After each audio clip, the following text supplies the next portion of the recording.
Good morning, good afternoon, and good evening. This is First Person Tutor speaking on behalf of We Still A Learn.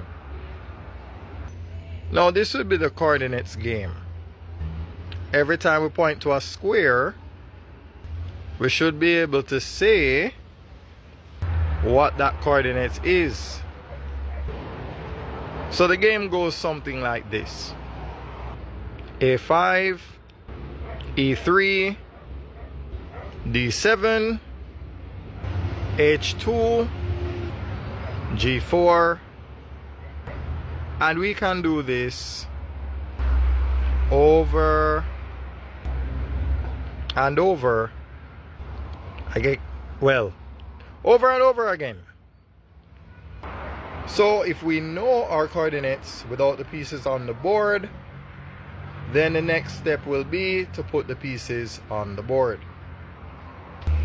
Now, yes, we make do with what we have at the moment, right? These are actually the magnetic pieces, but you know, for now, this will do. So if you notice, everything is in opposition. The queen is on our color. The queen is on our color. So shortly after this, we will explore how you move each of the pieces. No, a crazy thought just popped up in my head. Who knows? Maybe that will be... Yeah, I was just thinking that the knight on the board moves a lot like... It moves a lot like the L block in Tetris. Like, imagine the L block on the board.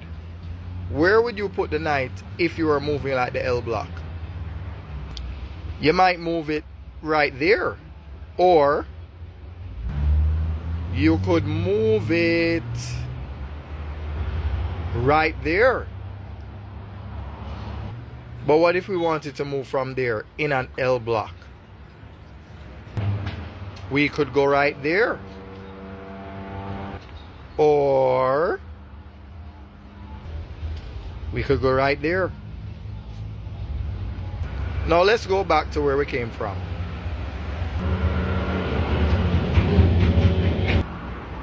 Yeah, that's a fun way to explain how a knight can move. So yeah, maybe Tetris might be good for you. Who knew? Who knew?